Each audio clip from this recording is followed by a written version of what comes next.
দুনিয়ার মানুষ তুমি, আমার কুদরত তোমার মাথায় ঢোকবে না। সেই জন্য ইসরার ঘটনা বলতে গিয়া রব্বুল আলামিন শুরুই করলেন সুবহানাল্লাযী আসরা বিআবদিহি। সুবহানাল্লাযী, সমস্ত দুর্বলতা অক্ষমতা থেকে মুক্ত সেই সত্তা যিনি তার বান্দাকে ইসরা করিয়েছেন, মেরাজ করিয়েছেন। সুবহানাল্লাহি ওয়া বিহামদিহি। সমস্ত দুর্বলতা অক্ষমতা থেকে মুক্ত তিনি পার করে নিয়ে গিয়েছেন। তারপরে মুহূর্তের ভিতরে মহাশূন্য পাড়ি দিয়ে, সেই মহাশূন্য মানে কি? এইখান থেকে সূর্য কত দূরে জানেন না? 9,30,00,000 মাইল দূরে এখান থেকে সূর্য। সেই সূর্য, তারপরে রয়েছে গ্যালাক্সি, মিল্কি ওয়ে, গ্রহ নক্ষত্র, সে যে কত দূরে। যে সমস্ত তারকা, এমন বহুত তারকা আছে যে তারকা সৃষ্টির পর তার আলো পৃথিবীর মাটি আজ পর্যন্ত স্পর্শ করে নাই, অথচ আলোর গতি প্রতি সেকেন্ডে কত মাইল? 1,86,000 মাইল। এই 1,86,000 মাইলের সেকেন্ড, এর মিনিট, এর ঘন্টা, এর দিন, এর সপ্তাহ, এর মাস, এর বছর, এটাকে বলা হয় লাইট ইয়ার, আলোকবর্ষ। সেই তারকা তৈরি হওয়ার পর কত সহস্র সহস্র লাইট ইয়ার চলে গেল, আজ পর্যন্ত সেই তারকার আলো পৃথিবীর মাটি স্পর্শ করতে পারে নাই। তাহলে সেই তারা কোথায়? আল্লাহ রাব্বুল আলামিন তার হাবিবকে চাঁদ, সূর্য, গ্রহ, নক্ষত্র, মহাশূন্য পাড়ি দিয়ে, তারপরে 7 আকাশ পাড়ি দিয়ে সিদরাতুল মুনতাহা পর্যন্ত নিয়ে গেলেন। জোরে কোন সুবহানাল্লাহ।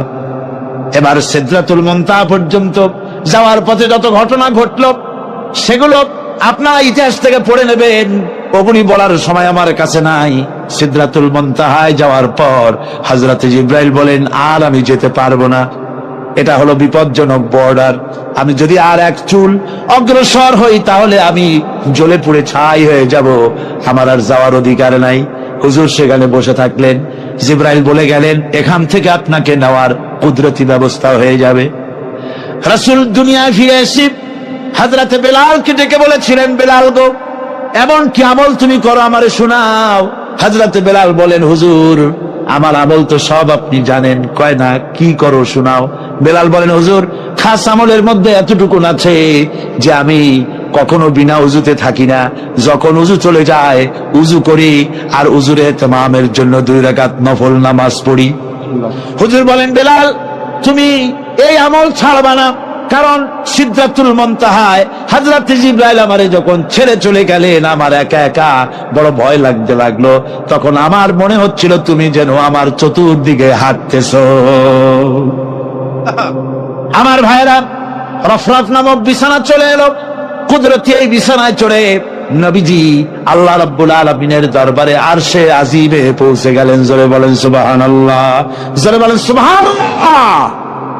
যেখানে পৃথিবীর কোন মানুষের যাওয়া সম্ভব নয়, গোটা পৃথিবীর মানুষের মর্যাদা আল্লাহ পাক বাড়াই দিলেন, আরশে আজিমে হুজুরকে নিয়ে গেলেন। তারপরে তিনি কথাবার্তা হুজুরের সাথে কি বললেন, সেই কথাগুলি নিয়ে আমাদের দেশে কথা হলো এই যে হুজুরকে নিয়ে আল্লাহ 5 ওয়াক্ত নামাজ দিছিলেন তো 50 ওয়াক্ত। মুসা আলাইহিস সালামের সাথে দেখা না হইলে তো কাম সারছিল, আমাদের আর উপায় ছিল না। আরে ভাই, শুধু নামাজ দেওয়াই যদি উদ্দেশ্য হবে তাহলে রোজার মতো তো আল্লাহ দুনিয়ায় বসে দিতে পারতেন কিনা? হজের মতো, যাকাতের মতো পারতেন কিনা? শুধু নামাজের জন্য নয়, আল্লাহ পাকের কায়নাত দেখাবার জন্য আল্লাহ পাক তাকে নিয়েছিলেন। বেহেশত দেখাইছেন, দোজখ দেখাইছেন, ভালো কাজ করলে কিরকম শান্তি হবে, খারাপ কাজ করলে কিরকম শাস্তি হবে চোখে দেখাই দিয়েছেন মুহাম্মদ রাসূলুল্লাহ সাল্লাল্লাহু আলাইহি ওয়াসাল্লামকে। মেরাজ থেকে ফিরে এলেন, ঘরে এসে দেখেন উজুর পানি, উজু করে যে গেছিলেন উজুর পানি তখনও গড়াচ্ছে। যে দরজা দিয়ে বেরিয়েছিলেন দরজাটা ধাক্কায় তখনও কাঁপতেছে। যে বিছানায় শোয়া ছিলেন সে বিছানায় মানুষ শুয়ে থাকলে যেমন উষ্ণ থাকে সেরকমের উষ্ণ ভাব তখনও আছে। কেমনে হলো? কেমনে হলো? মাথায় ডুববে না। সুবহানাল্লাহ কোন ডুববে? জোরে কোন সুবহানাল্লাহ। এটার ব্যাপারে কোন বিজ্ঞান, দর্শন, যুক্তির প্রয়োজন নাই। প্রয়োজন শুধু এতটুকু, আল্লাহ তার হাবিবরে নেবেন, কত দ্রুত নিবেন, কত দ্রুত পাঠাবেন, এটা তিনিই ভালো জানেন, আমাদের কোনো জানার কথা না, ঠিক কিনা কর? তবে দৃষ্টান্ত যদি চান তাহলে আমি দৃষ্টান্তটা এভাবে দিতে পারি, বুঝাবার জন্য একটা দৃষ্টান্ত দিতে পারি।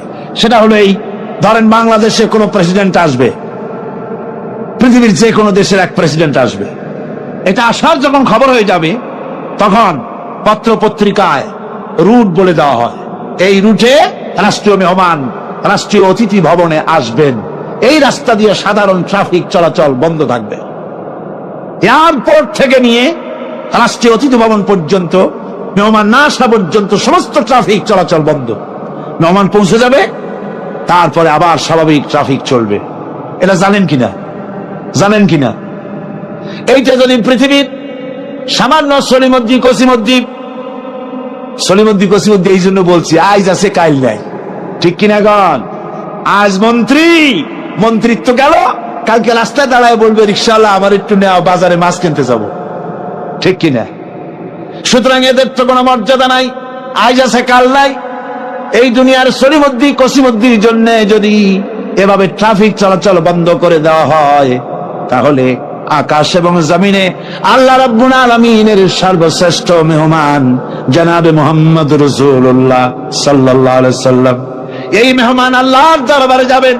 আল্লাহ যদি বলে দিয়ে থাকেন, আল্লাহ যদি হুকুম করে থাকেন, সময়ের গতি, বার্ষিক গতি, আহ্নিক গতি, আকাশের গতি, সূর্যের গতি, সময়ের গতি, রাত 3:45 এখন সমস্ত গতি স্তব্ধ হয়ে যা, আমার হাবিব আমার দরবার থেকে ঘুরে যখন ঘরে ফিরে যাবেন, আবার 3:45 থেকে শুরু হয়ে যাবি।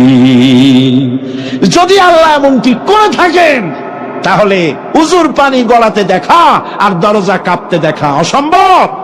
জোরে বলেন অসম্ভব। এটা আমি একটা দৃষ্টান্ত দিলাম মাত্র। আসলে আল্লাহ পাক করিয়েছেন তার হাবিবকে, কোন কাইফিয়াতে কিভাবে নিয়েছেন আল্লাহ, নিয়েছেন তার হাবিবরে।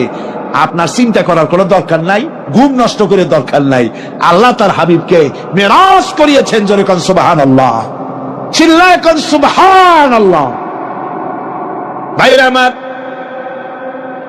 নবীজি মেরাজ থেকে ফিরে এলেন, এবার আসল দায়িত্ব এসে গিয়েছে। মেরাজের পরই মদিনা মুনাওয়ারায় রাসূলুল্লাহ হিজরত করলেন। এই হিজরতের পর আল্লাহর নবী মদিনা শরীফে এসে ইসলামী স্টেট কায়েম করে দিলেন। আজ নবী প্রেসিডেন্ট হয়ে গেছেন। জোরে কোন সুবহানাল্লাহ, জোরে সরে বলেন সুবহানাল্লাহ।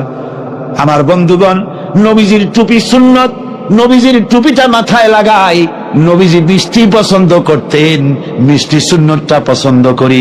নবীজি কদু খাইতেন, কদু খাওয়া সুন্নতটা পছন্দ করি। নবীজি চোখে সুরমা লাগাতেন, সুরমা লাগানোর সুন্নত পছন্দ করি। কিন্তু নবীজি রাষ্ট্র দখল করে প্রেসিডেন্ট হয়েছিলেন, আর আল্লাহর দ্বীন কায়েমের জন্য তায়েফে যে রক্ত দিয়েছিলেন সেটাও যে সুন্নত। আবার ওহদে যে দামদার মোবারক শহীদ হয়েছিল সেটাও যে সুন্নত। মা বাপের জায়গা জমি ঘর বাড়ি ছেড়ে দিয়ে হিজরত করেছিলেন।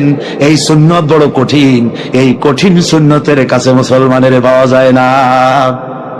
তামিম আদ-দারিমি বলেন, আমরা দাজ্জাল দেখেছি। রাসূল বলে, কেমন দেখেছো? দেখলাম। ওনারা বলে, আমরা দেখেছি সে শিকল দ্বারা বাঁধা, হাতে পায়ে শিকল, হাত পায়ের নিচ দিয়ে উঠাইয়া কাদের সাথে শিকল দ্বারা হাত বাঁধা, কিন্তু প্রচন্ড শক্তি, এক লাফ দেয় আকাশে উঠে, আবার লাফ দেয় নিচে নামে। আমাদেরকে দেখে জিজ্ঞেস করলো, তোমরা কারা? আমরা বললাম, আমরা মদিনার মানুষ। জিজ্ঞেস করলো, দাজ্জাল মদিনায় কি মুহাম্মদ এসেছে? আমরা বললাম এসেছে। দাজ্জাল বলল, পৃথিবীতে যাওয়ার আমার সময় হয়ে যাচ্ছে, আমি পৃথিবীতে আসবো। তামিম আদ-দারিমি বলেন, আমরা 30 জন লোক ছিলাম সাগরের মাঝখানে, এই দ্বীপের মধ্যে দাজ্জালকে পাইয়া তারে আমরা জিজ্ঞেস করলাম, তুমি পৃথিবীতে কখন যাবা? সে বলল, 3টা আলামত প্রকাশ পাইলে পৃথিবীতে আমি যাব। 1 নম্বর আলামত হলো, ইরাকের মধ্যে একটা বিল আছে, তাবারিয়া বিল। এই বিলের মধ্যে পানি থাকবে না। ঠাকুর মাজদুলির গল্প না, মুসলিম শরীফের হাদিস। জোরে বলে আল্লাহু আকবার। বুঝেন কথা? ইরাকের মধ্যে একটা নদী আছে, তাবারিয়া নদী।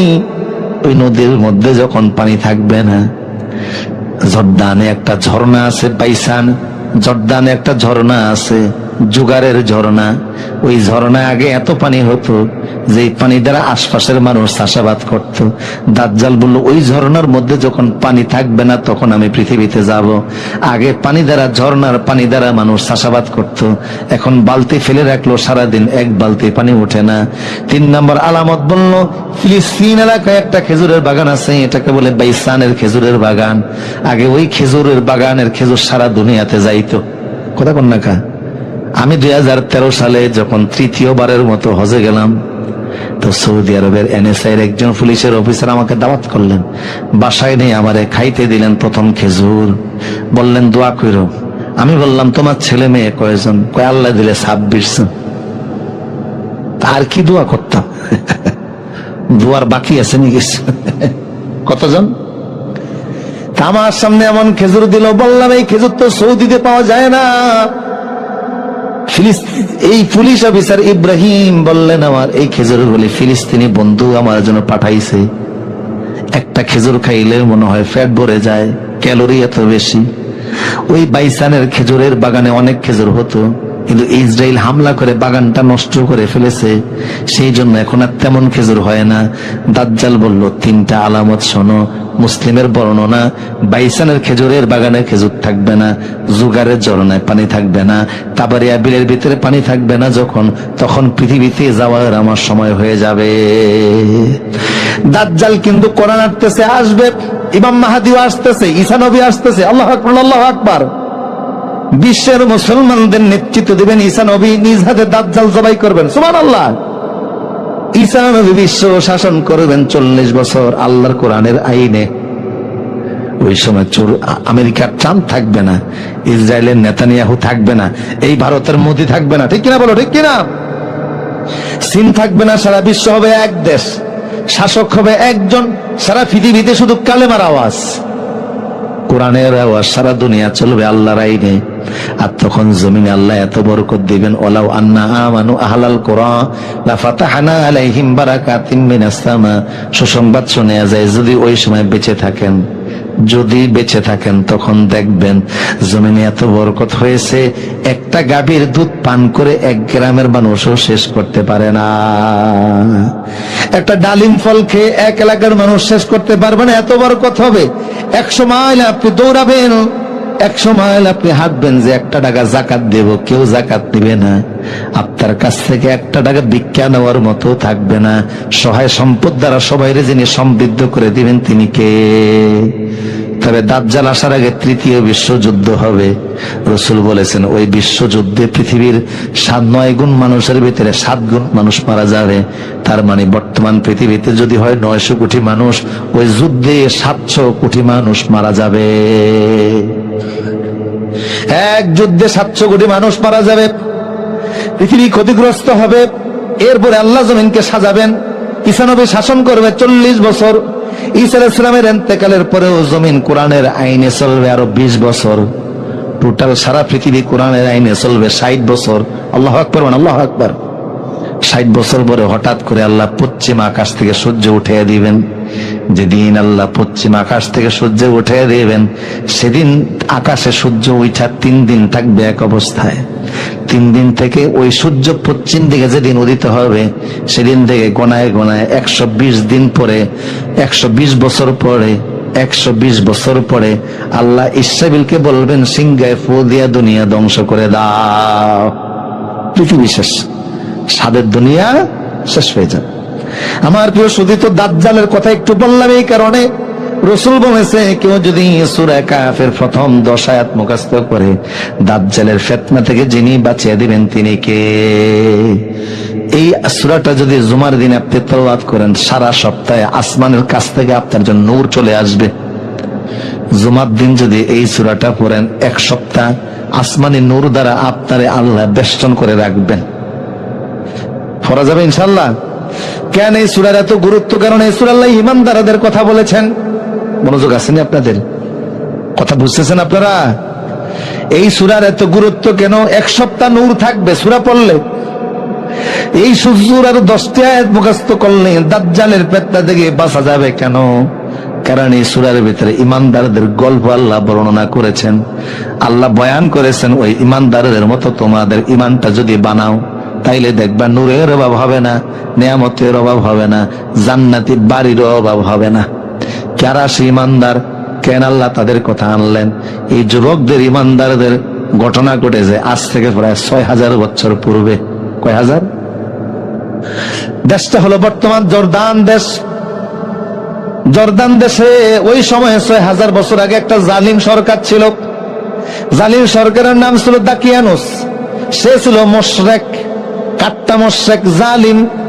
এত বড় জালিম ছিল, সে আইন করেছে আমার দেশের যত জনগণ আছে সবাই মিলে মূর্তির সামনে বাধ্যতামূলক মাথা নত করা লাগবে। কিন্তু ৬ জন যুবক বলল, দেশের বাচ্চা যতই আইন করুক না কেন, ব্যক্তির চাইতে দল বড়, দলের চাইতে দেশ বড়, দেশের চাইতে ঈমান বড়। সারা দেশের মানুষ শিরক মেনে নিলেও আমরা ৬ জন যুবক প্রয়োজনে জীবন দিব, তারপরে ঈমান দিব না। আল্লাহু আকবার। আল্লাহ বলেন, ইন্নাহুম ফিতয়াতুন আমানু বিরাব্বিহিম ওয়াজিদনাহুম হুদা। এদের ভিতরে ইমানটা এত বৃদ্ধি পেয়েছিল, গোটা দেশ একদিকে, ৬ জন যুবক আরেক দিকে। ঠিক কিনা বলেন? ঠিক কিনা বলেন? সারা দেশবাসী, দেশের বাচ্চা সহকারে একদিকে, ৬ জন আরেক দিকে। সবাই হলো মুশরিক, জাহান্নামী। ৬ জন যুবক হলো জান্নাতি, ইমানদার। ওদের বাবা মাও কিন্তু মুশরিক, পরিবার পরিজন মুশরিক, কিন্তু ওরা ইমানদার, আল্লাহ চিনে ফেলছে। আমরা জন্মগতভাবে মুসলিম পরিবারে জন্ম নেওয়ার কারণে ইমানের দাবি করি যে লা ইলাহা। কিছু মানুষ তো এত বড় কপাল ভরা, ভাগ্য খারাপ, কাফেরের ঘরে জন্ম নিয়েছে, মৃত্যুর আগ পর্যন্ত কুফরি জিন্দেগি থেকে আর বের হতে পারে না। আছে না নাই? আপনি কি মানব সেবা করেন? ইমানের দৌলত আপনার আল্লাহ দিয়েছে, কি আপনি এত বড় বীর বাহাদুর, কি আপনার অবদান? আমি তো অবাক হই, বাংলাদেশে একটা হসপিটাল আছে ICDDR। ওয়াজ বুঝেননি আপনারা? বাংলাদেশে একটা হসপিটাল আছে, নাম হলো ICDDR। আমাদের চাঁদপুরের মত্তবের মধ্যে এই হসপিটালের একটা শাখা আছে। সারা বাংলাদেশে যত সরকারি হসপিটালে আপনি চিকিৎসা নেবেন, অন্তত 5 টাকা হলেও একটা বিল আছে না নাই? সরকারি হসপিটালে আপনি চিকিৎসা নিতে গেলে 5 টাকার একটা টিকিট অন্তত নেওয়া লাগে, কিন্তু ICDDR গেলে 1 টাকা নেওয়া লাগে না। এমন বাংলাদেশে শুধু এক জায়গায় নয়, 4 জায়গায় আছে। শত শত ডাক্তার, এই ডাক্তারদের কোনো ফি দেওয়া লাগে না, ভর্তি ফি দেওয়া লাগে না, কোনো টাকা দেওয়া লাগে না, কোনো পয়সা দেওয়া লাগে না। এই হসপিটালগুলি হলো ডায়রিয়ার হসপিটাল। যত ডায়রিয়া রোগী আছে ওখানে গিয়ে সুস্থ হয়। এই 4টা হসপিটালের যত ডাক্তার, যত বেতন, যত কারেন্ট বিল, যত রোগীদের ঔষধ, থাকার বিল, সব দেয় বিল গেটস। আমেরিকায় তার বাড়ি। শুধু বাংলাদেশের 4টা হসপিটাল খরচ চালায় না, বিশ্বের 148টা হসপিটালের খরচ চালায়। কিন্তু দুঃখের বিষয় হলো, লোকটা হলো খ্রিস্টান, ভেতরে ঈমান নাই। এত বড় ভালো কাজ করে, যার বেতন, যার ফোকাটের টাকায় লাখ লাখ মানুষ সুস্থ হয়। 1-2 বছর নয়, বিগত 40 বছর যাবত যার টাকা দ্বারা মানুষ সুস্থ হয়। লোকটা কালেমা তার জাবানে নাই, বেঈমান। আর আপনি সারা জীবন ইসলামের জন্য কি করেছেন? মাহফিলের জন্য 10টা টাকা চাইলো চেহারা কালো হয়ে যায়। কথা বলে না?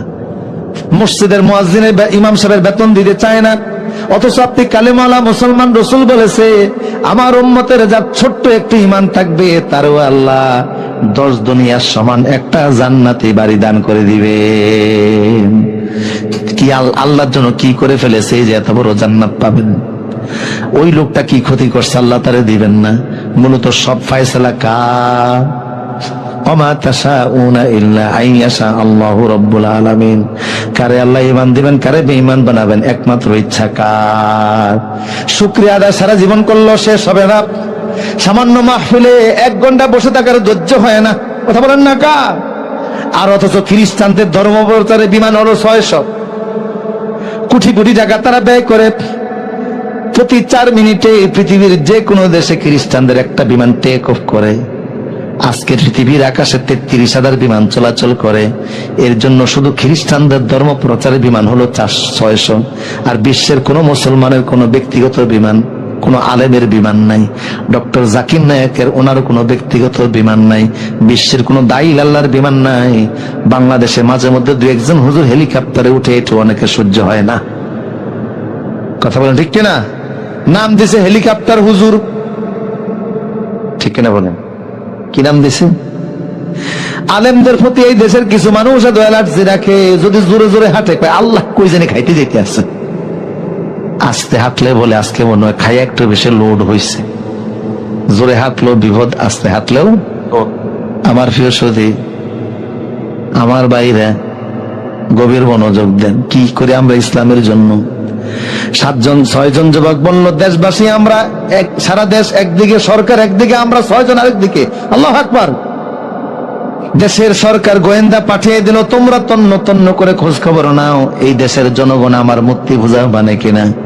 গোয়েন্দারা সারা দেশ ঘুরে ঘুরে রিপোর্ট এনে দিল, বাচ্চা সারা দেশের জনগণ সবাই মিলে মূর্তিকে খোদা বলে স্বীকার করে নিয়েছে, কিন্তু 6 জন যুবক তারা বলে আমরা মূর্তি মানি না, আমরা মানি এক আল্লাহ, আমরাও মানি কয় আল্লাহ।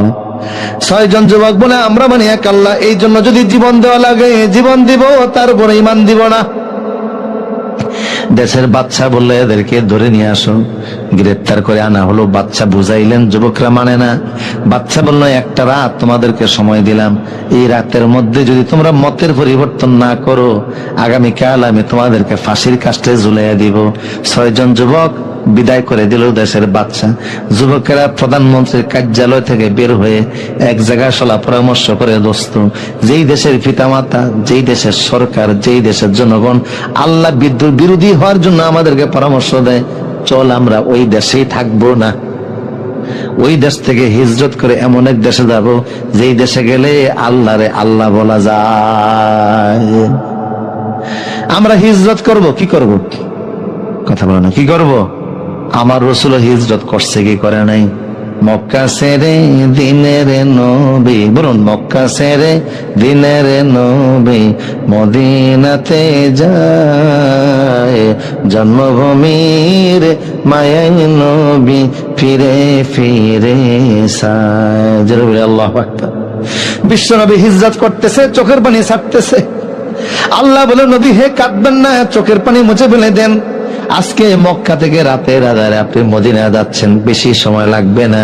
ইন্না ফাতাহনা লাকা ফাতাহাম মুবিনা, ওয়াসিরে মক্কার ক্ষমতা আমি আল্লাহ আপনাকে দান করে দিব। আল্লাহর ওয়াদা এমন সত্য হয়ে গেল। মাত্র 8 বছরের মাথায়, কয় বছর? 8 বছরের মাথায় রাসূল 10,000 সাহাবী নিয়ে মক্কায় আসলেন। 10,000 সাহাবী রাসূলের সঙ্গে।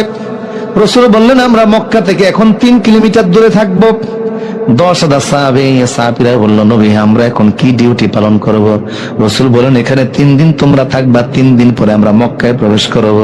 তবে 3 দিনে তোমাদের ডিউটি হলো তোমরা প্রত্যেকে চুলা বানাবা 5টা। কয়টা?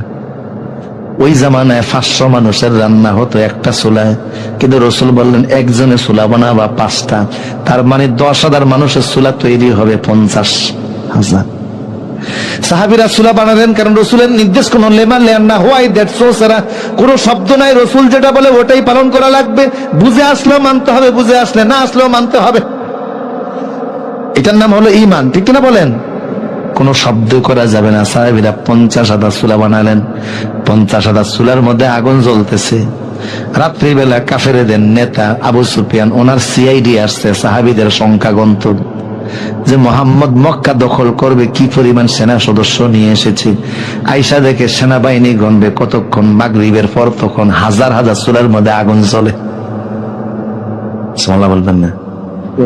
সিআইডি প্রধান গিয়ে বলল, আবু সুফিয়ান তাড়াতাড়ি মক্কা ছেড়ে পালান, চলে যান। কেন, কি দেখেছো? কয়ে সেনাবাহিনী গণবো কতক্ষণ, 1000 চুলার মধ্যে আগুন জ্বলে।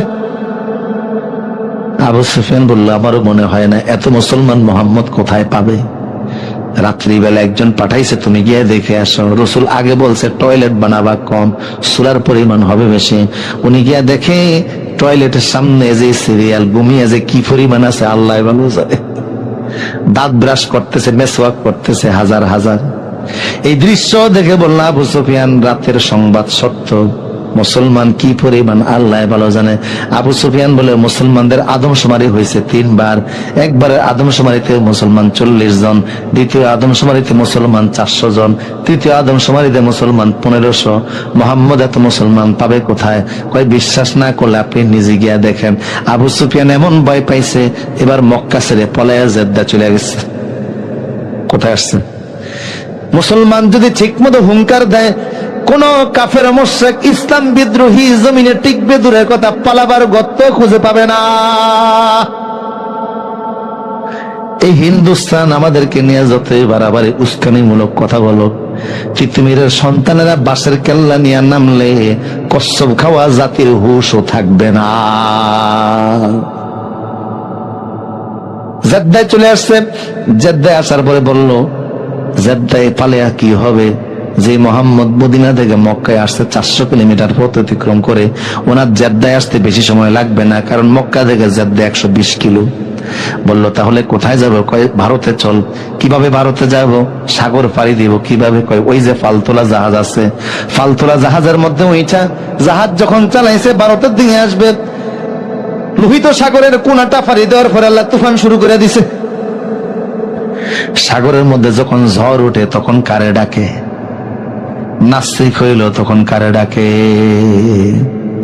আমাদের বাড়ি তো চাঁদপুর, নদী মাতৃক এলাকা। চাঁদপুরের ওই প্রান্তের জেলাটা হলো শরীয়তপুর। শরীয়তপুরের লঞ্চ যাচ্ছে ঢাকার দিকে। লঞ্চ চিনেননি আপনারা? দেখেছেন কখনো? লঞ্চ যাচ্ছে ঢাকার দিকে।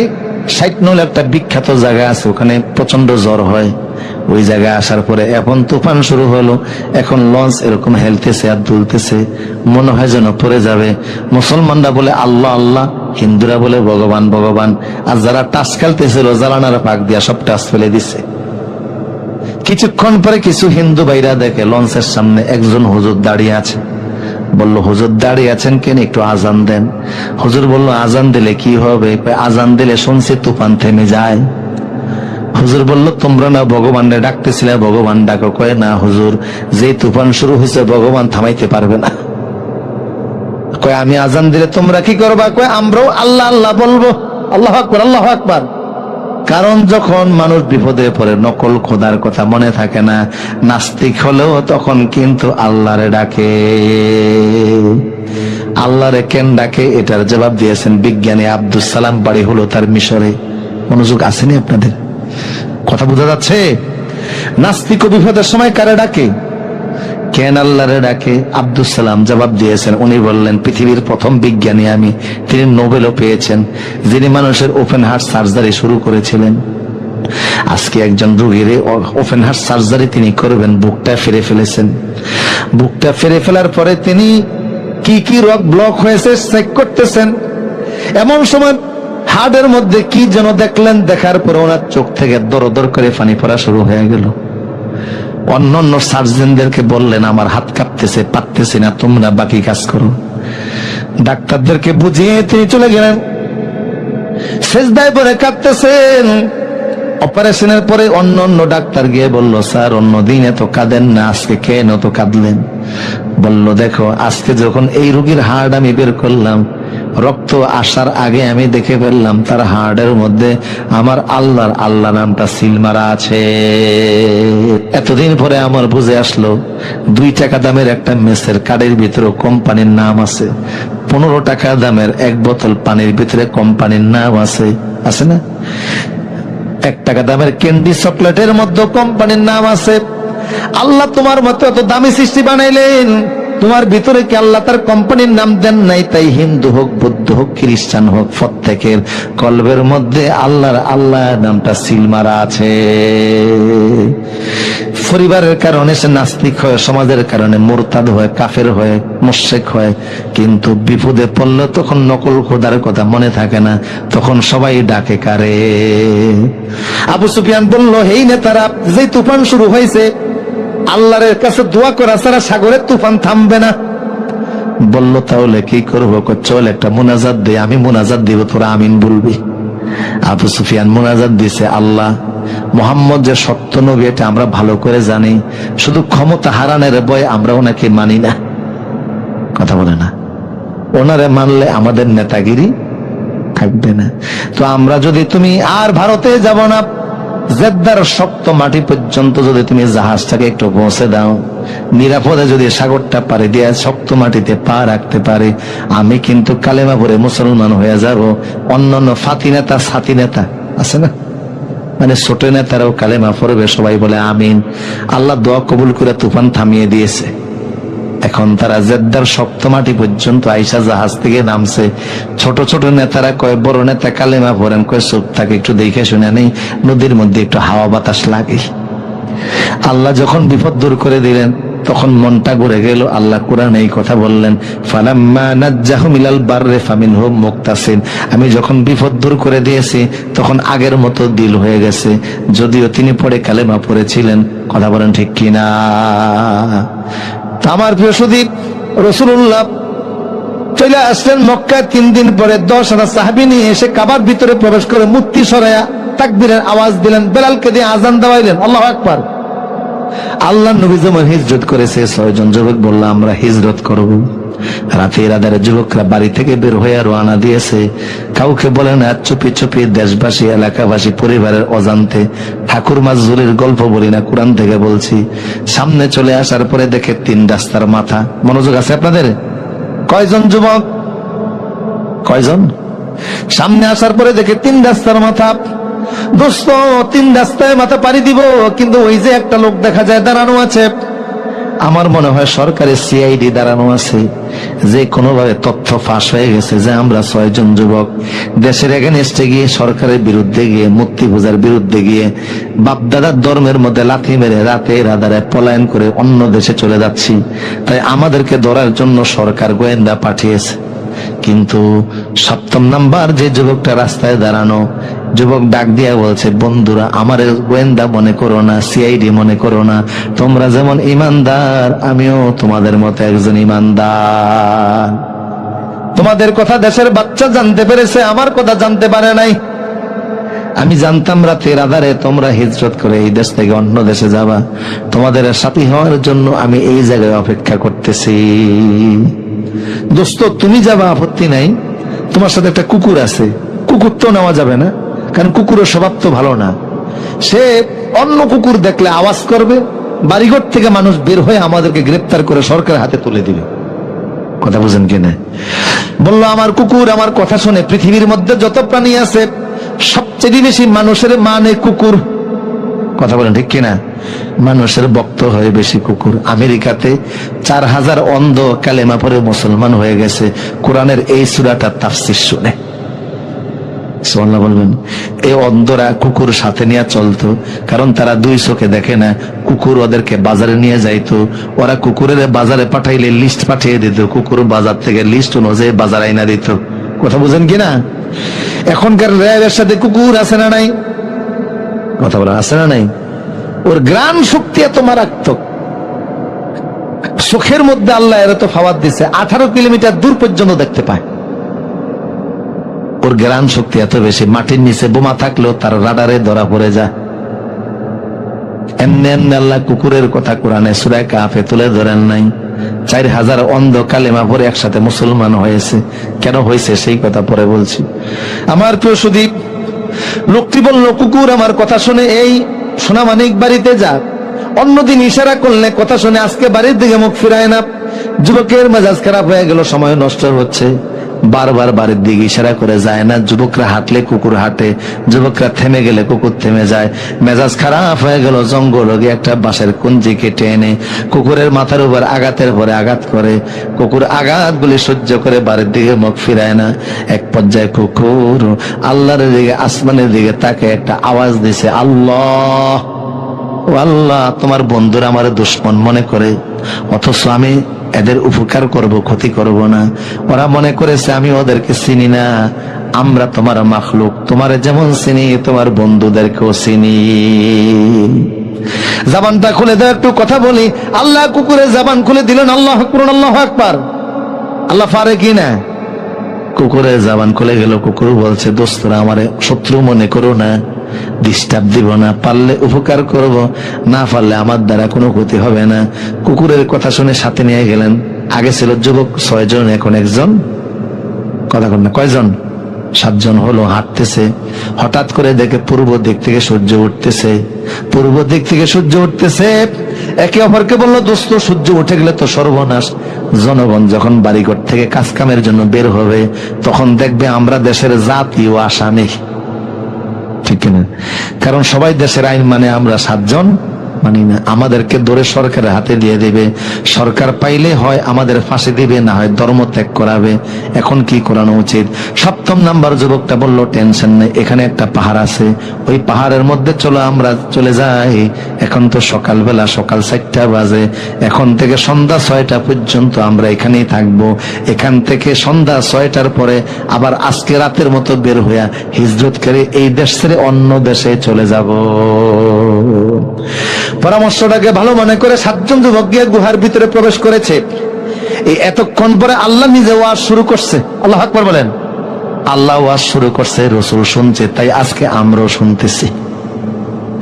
ইযা আওয়াল ফিতিয়াতু ইলাল কাহফি ফাকালু রব্বানা আতিনা মিন লাদুনকা রাহমাতাও ওয়া হাইয়্যি লানা মিন আমরিনা রাশাদা। জোরে জোরে বলি আল্লাহু আকবার। 7 জন যুবক গুহায় প্রবেশ করে আশ্রয় নিল গুহার ভিতরে। একে অপরকে বলছে, দোস্ত সারা রাত আমরা হেঁটেছি, দুশ্মনের ভয়ে, ইমান হারানোর ভয়ে, ইমান রক্ষার জন্য হিজরতের নিয়ত করে বাড়িঘর ছেড়েছি। সকাল হয়ে গেলে দেশের জনগণ দেখে ফেলবে, সেই ভয়েতে গুহার ভিতরে প্রবেশ করেছি। সন্ধ্যা 6টা পর্যন্ত গুহার ভিতরে আমরা থাকব, কিন্তু এখন সারা রাত হেঁটে হেঁটেছি, ক্লান্ত শরীর, তাই বইসা দেখে লাভ কি, চল আমরা ঘুমিয়ে যাই। কেউ কেউ বললো, আমরা যে ঘুমাবো আন্দাজে ঘুমাবো না। কার কাছে বলে ঘুমাবো? জোর বলেন, কার কাছে? আমরা ঘুমাইলে কার নামে ঘুমাই? আল্লাহুম্মা বিসমিকা ওয়া আমুতু ওয়া আহইয়া। 7 জন যুবক বলছে, আল্লাহ আমরা একটু ঘুমাচ্ছি, ওয়া হাইয়্যি লানা মিন আমরিনা রাশাদা, আমাদের বিষয়টা একটু দেখো। আল্লাহ বলল, বিশ্ববাসী শোনো, ইমানদার 7 জন যুবক আমাকে বইলা ঘুমাইছে, আমি আল্লাহ এমন ঘুম দিলাম তাদের চোখে, একদিনের সন্ধ্যা 6টা পর্যন্ত ঘুম দিলাম না। আমি আল্লাহ এক ঘুমে তাদেরকে 309 বছর রেখে দিলাম। আরো জোর বলুন আল্লাহু আকবার। আপনাদের ঘুম আসতেছে মনে হয় না? শোনা যাচ্ছে তো আওয়াজ ইনশাল্লাহ ফজর পর্যন্ত? হ্যাঁ, মাশাআল্লাহ, সাহস তো কম না। আমার প্রিয় সুধী, না, নির্ধারিত সময় আমি শেষ করে দিব বলে ইনশা। তোর মজা লাগে এই জন্য চট্টগ্রামের এক লোক দেখা গেল ভাতও খায়, মরিচও খায়। মরিচ তো সাংঘাতিক মরিচ, টাঙ্গাইলের মরিচ, চাল এত বেশি, মরিচ খাচ্ছে আর রীতিমতো কাঁদতেছে। ফাঁসের লোক গিয়ে বললো, কান্নাকাটি করে মরিচ খাওয়ার কি দরকার? কয় ভাই বাধা দিয়েন না, খাইতেও মজা, কানতেও মজা। তো ওয়াজ শোনার মধ্যে একটা মজা আছে না নাই? কারণ এটা তো আল্লাহর কোরআন, গাজী গালুর ফুতি না, ঠাকুর মাজুরির গল্প না, ঠিক কিনা? আল্লাহ বললেন এক ঘুমে কত বছর? বলুন, 309 বছর তারা ঘুমালো। ফাদরাবনা আলা আযানিহিম ফিল কাহফি সিনিনা আদাদা। 1-2 বছর নয়, 309 বছর ঘুমাইছে। আল্লাহ বলেন, নবী হে, এরা যে ঘুমাইছিল লম্বা একটা সময়, 100 বছর নয়, 200 বছর নয়, 309 বছর। এই যে লম্বা সময় ঘুমাইছে, আমি আল্লাহ এদেরকে দেখলাম, ওরা যখন ঘুমিয়েছে, এরা তো ইমানদার, ইমানদারদের প্রতি আমার কত মায়া দেখুন। ওয়া তারাশ শামসা ইযা তালাআত তাযাউরান কাহফিহিম যাতাল ইয়ামিন। সূর্য যখন উদিত হয়, আমি আল্লাহ দেখলাম আমার ইমানদারদের গায়ের ভিতরে সূর্যের তাপ লাগে। সূর্যকে বলে দিলাম, সূর্যরে তোমার চলার জন্য একটা নির্দিষ্ট কক্ষপথ আছে, আছে না নাই? সূর্য তুমি তোমার রাস্তায় চলো, কক্ষপথে চলো, এটা ঠিক, কিন্তু আমার ইমানদাররা ঘুমিয়ে আছে, তাদের চেহারার মধ্যে তুমি যখন উদিত হও, সকালবেলা যখন উদিত হও, তোমার আলো আমার ইমানদারদের গায়ে লাগে, এটা আমি আল্লাহ সহ্য হয় না। কারণ তুমিও আমার, সূর্য, বান্দাগুলিও আমার, তবে তুমি সূর্যের চাইতে আমার বান্দাদের দাম আমার কাছে 1000 গুণে বেশি। তুমি সূর্যকে বানিয়েছে আমার বান্দার খেদমতের জন্য। আল্লাহু আকবার। কাজেই তোমার তাপের মাধ্যমেই আমার ইমানদাররা কষ্ট পাবে, এটা হতে পারে না। উদিত হওয়ার সময় তুমি ডান দিকে পাশ কেটে যাবা, আমার ইমানদারদের গায়ে তাপ দিবে না। বানিয়ে বলতেছে না কোরআনের আয়াত? আপনারা সবাই জানেন সায়েন্সের ছাত্র যারা, সূর্যের একটা নির্দিষ্ট কক্ষপথ আছে না? অকুল্লুম ফি ফালাকি ইয়াসবাহুন, প্রবল জ্ঞানী হইবে যাহারা, আপন মনেতে বুঝিবে তাহারা। রাত্রি পারানা আগে যাইবার, দিনের স্থান করি অধিকার। চন্দ্র পারানা বাদিতে সূর্যতে, সূর্য পারানা চন্দ্রকে ধরিতে। যার যা স্থান বহাল রাখিয়া ভ্রমণ করতেছে আল্লাহরে ডরিয়া। সূর্য তার রাস্তায় চলে, কিন্তু ইমানদারদের জন্য তার গতিপথ যিনি পরিবর্তন করে দিলেন তিনি কে?